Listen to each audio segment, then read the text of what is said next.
Hello everyone, welcome to Uttarakhand अध्यापक। तो हम कर रहे हैं यहाँ पर यूटेट की पीवाईक्यू सीरीज और इस पीवाईक्यू सीरीज में हमारा आज का जो टॉपिक है वो रहने वाला है। हम ईवीएस के यहाँ पर देखेंगे ईवीएस के पीवाईक्यूज और वो टॉपिक रहेगा हमारा एनवायरमेंट एक्ट्स। तो एनवायरमेंट एक्ट्स के ऊपर आपसे क्या क्या क्वेश्चन यूटेट में प्रीवियसली पूछे गए हैं उनको आज चेक करते हैं। पहला क्वेश्चन आप लोगों के सामने आ रहा है, EIA can be expanded as. 2019 में आया हुआ क्वेश्चन है कि EIA का फुल फॉर्म यहाँ पर क्या है, ये पूछा गया है।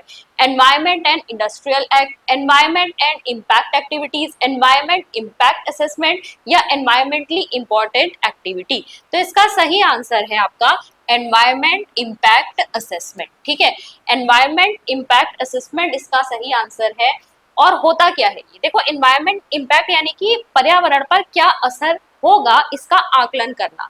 तो यहाँ पर क्या होता है कि ये एक फॉर्मल सिस्टमैटिक प्रोसेस है जो ये इवैल्यूएट करता है कि कोई भी अगर प्रोजेक्ट आप लेकर आए हैं, ठीक है, तो उस प्रोजेक्ट को करने से मतलब कोई भी आप इंडस्ट्री सेटअप कर रहे हैं, किसी भी तरह का डेवलपमेंट प्रोजेक्ट हो रहा है, तो उसका क्या इम्पैक्ट इन्वायरमेंट के ऊपर पड़ेगा, क्या उसमें हानि जो है इन्वायरमेंट की होगी, उसका एक असेसमेंट यहाँ पर किया जाता है। ठीक है, पोटेंशियल एनवायरमेंटल सोशल और इकोनॉमिक कॉन्सिक्वेंसेस देखे जाते हैं इस प्रोजेक्ट के।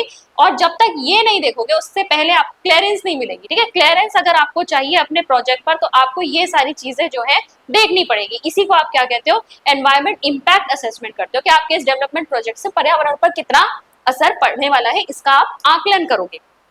ये आया किसके अंतर्गत था, ये आपका आता है एनवायरमेंट प्रोटेक्शन एक्ट 1986 के अंतर्गत। ठीक है, एनवायरमेंट प्रोटेक्शन एक्ट अपने आप में एक अम्ब्रेला एक्ट था। ठीक है, अम्ब्रेला एक्ट था एक, जिसमें बहुत सारे आपके एनवायरमेंट की जो आपका एयर पोल्यूशन हो गया, वाटर पोल्यूशन हो गया, ठीक है, सॉइल पोल्यूशन, हर एक को ये कवर कर रहा था। तो ये आपका एनवायरमेंट प्रोटेक्शन एक्ट 1986 के अंतर्गत ही आता है।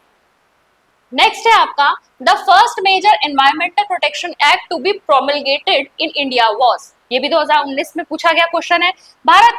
भारत में प्रथम प्रमुख पर्यावरण संरक्षण अधिनियम जिसे प्रख्यापित किया गया कौन सा है? जल अधिनियम, वायु अधिनियम, पर्यावरण अधिनियम या ध्वनि प्रदूषण अधिनियम। ठीक है, तो अब यहाँ पर देखो, वैसे तो आपका एक जो एक्ट बना था वो है आपका वाइल्ड लाइफ प्रोटेक्शन एक्ट 1972 का भी है। ठीक है, लेकिन यहाँ पर वो उसका जिक्र नहीं है। तो यहाँ पर जो सबसे पहला एक्ट आपका बना था वो है आपका वाटर एक्ट। ठीक है, कौन सा है? जल अधिनियम। और ये आपका 1974 में आया था, ये आप देख सकते हैं।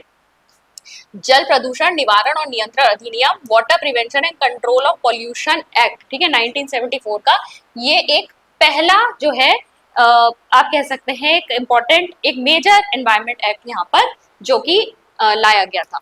जल प्रदूषण को रोकना, नियंत्रित करना और जल की गुणवत्ता को बनाए रखना इस अधिनियम के अंतर्गत यहाँ पर ये चीजें ली गई थी। कुछ और एक्ट्स भी हैं, उनको भी जान लेते हैं। जैसे कि आपका air prevention and control of pollution act, ये आपका कब आया था? 1981 में आया था। इसमें वायु प्रदूषण को रोकने से संबंधित यहाँ पर सारी चीजें थी। ठीक है, हवा की गुणवत्ता में सुधार लेकर आना, एयर क्वालिटी को इंक्रीज करना। फिर इन्वायरमेंट प्रोटेक्शन एक्ट, जिसके बारे में अभी मैंने आपको बताया, ये एक अम्ब्रेला एक्ट था जो सभी तरह के एनवायरमेंट के में आपका जो पोल्यूशन हो रहे हैं अलग अलग प्रकार के, उन सभी को ये केटर कर रहा था। ठीक है, इसे अम्ब्रेला एक्ट भी कहा जाता है। किसके बाद आया था? भोपाल गैस ट्रेजेडी के बाद आया था। भोपाल गैस ट्रेजेडी आपकी कब हुई थी? 1984 में हुई थी। ठीक है, और उस समय हमारे पास इस तरीके के कोई भी नियम, कोई भी लॉ नहीं था कि ऐसी त्रासदी में हम क्या करें। ठीक है, हम किस तरीके से अकाउंटेबिलिटी यहाँ पर देखें या कुछ भी इससे संबंधित जैसी स्थिति हमारे सामने पैदा हुई थी, इतने सारे लोगों को नुकसान पहुंचा था यहाँ पर, तो इससे कैसे निपटा जाए, इसको इससे कौन यहाँ पर जिम्मेदार व्यक्ति होंगे, किस तरीके से यहाँ पर जो कॉम्पनसेशन है वो दिए जाएंगे, इसके रिलेटेड कोई भी नियम हमारे पास नहीं थे। तो उसी के बाद आपका आया था ये 1986 का एनवायरमेंट प्रोटेक्शन एक्ट। और फिर है आपका ध्वनि प्रदूषण नियम एवं नियंत्रण नियम, जो है आपका noise pollution regulation and control rules, कब आया था? 2000 में, बढ़ते ध्वनि प्रदूषण को कम करने और नियंत्रित करने के लिए। कई एक्ट होते हैं, इनमें से मैंने कुछ यहाँ पर लिखे हैं। आगे बढ़ेंगे, environment protection act was enacted इन। तो अभी अभी हमने पढ़ा एनवायरमेंट प्रोटेक्शन एक्ट, पर्यावरण संरक्षण अधिनियम आपका कब जो है लागू हुआ था? तो ये आपका वर्ष 1986 में। डायरेक्ट मैं आपको आंसर बता देती हूँ, 1986 में आया था। क्वेश्चन 4 देखो, protection of wild life comes under which of the following constitution of India. Bharat के संविधान में वन्य जीवन का संरक्षण निम्नलिखित में से किसके अंतर्गत आता है? 2022 में पूछा हुआ ये क्वेश्चन है आपसे। और यहाँ पर इन्होंने पहले देखो, यहाँ क्या दिए हैं आपके? 3 ऑप्शन ये दिए हैं और उसके बाद इन्होंने यहाँ पर ये जो आपके कोड दिए हुए हैं, इसके अनुसार आपको आंसर बताना है। तो भारत के संविधान में वन्य जीवन का संरक्षण निम्नलिखित में से किसके अंतर्गत आएगा? मौलिक कर्तव्य के अंतर्गत आएगा, निर्देशक सिद्धांतों के अंतर्गत आएगा यानी डायरेक्टिव प्रिंसिपल्स के अंतर्गत, या 7वीं अनुसूची में आएगा? आपको यहाँ से चूज करना है। तो देखो इसका सही आंसर क्या है भाई, तीनों में आता है, तीनों में आता है, 1 2 3 तीनों इसका आंसर है, ठीक है, यानी कि डी ऑप्शन है। अब इसको एक बार देखते हैं। तो आपका जो प्रोटेक्शन ऑफ वाइल्ड लाइफ है ये कॉम्प्रिहेंसिव लीव किसके द्वारा यहाँ पर एड्रेस किया जाता है? यहाँ पर ये एक फंडामेंटल ड्यूटी में भी आता है। किसके अंतर्गत रखा गया है? आर्टिकल 51A(g), ठीक है।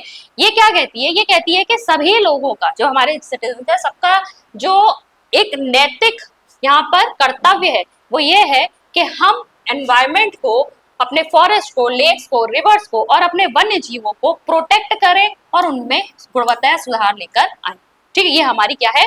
फंडामेंटल ड्यूटी है, मौलिक कर्तव्य है ये इंडियन सिटीजन का, ठीक है। फिर सेकंड देखो, डायरेक्टिव प्रिंसिपल्स। डायरेक्टिव प्रिंसिपल्स में किसके अंतर्गत आएगा? आर्टिकल 48A, ठीक है। इंस्ट्रक्ट करता है स्टेट को, राज्य को, कि उसे प्रयास करने हैं। किसके लिए प्रयास करने हैं? वो अपने एरिया में जो है प्रयास करेगी प्रोटेक्ट करने का और इंप्रूव करने का एनवायरमेंट को, और सेफ गार्ड करेगी, सुरक्षा देगी किसे? फॉरेस्ट को और वाइल्ड लाइफ, ठीक है।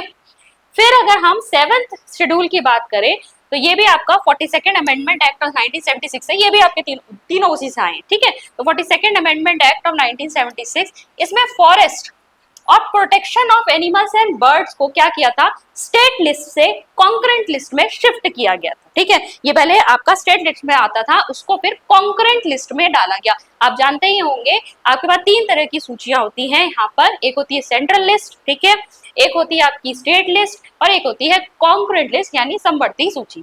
अब देखो यहाँ जो आपकी स्टेट लिस्ट होती है उस पर सिर्फ राज्य कानून बना सकता है, जो सेंटर या केंद्र की लिस्ट होती है उसमें सिर्फ केंद्र कानून बना सकता है, लेकिन जो कॉन्करेंट लिस्ट होती है उसमें स्टेट और सेंटर दोनों यहाँ पर कानून बना सकते हैं, ठीक है।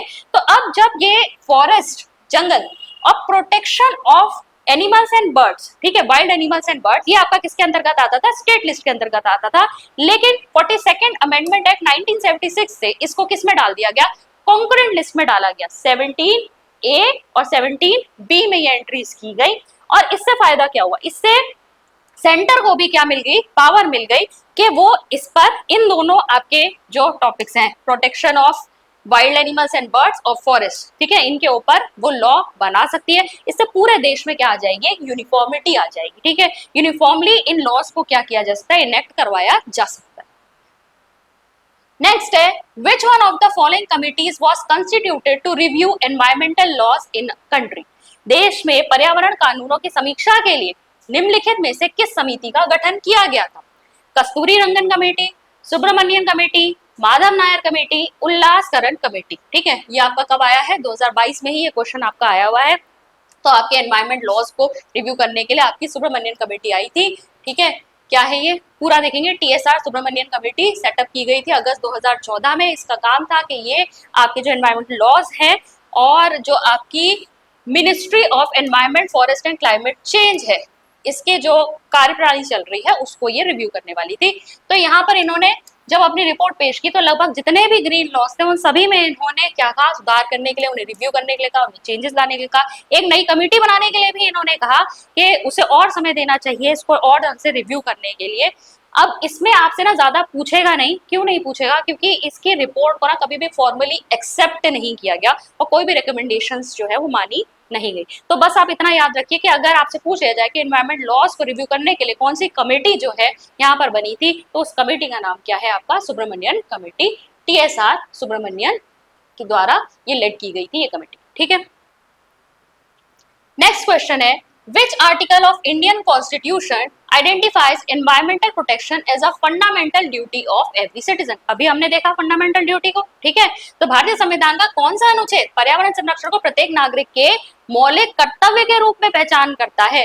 कब आया है आपका? 2024 में ये क्वेश्चन आया हुआ है। अनुच्छेद 42, अनुच्छेद 48A, अनुच्छेद 51AG या अनुच्छेद 52। तो ये आपका क्या आ जाएगा? आपका सही आंसर है आर्टिकल 51AG।